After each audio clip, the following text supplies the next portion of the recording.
Please find a place to sit. We expect everyone to be sitting down. We are about to start with to continue with the national anthem very soon. But I think everyone should sit down and relax. Please sit down somewhere.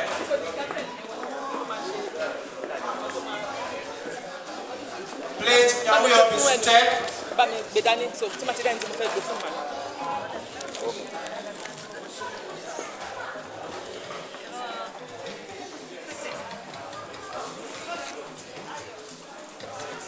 Please make sure you're sitting down, feel relaxed and comfortable.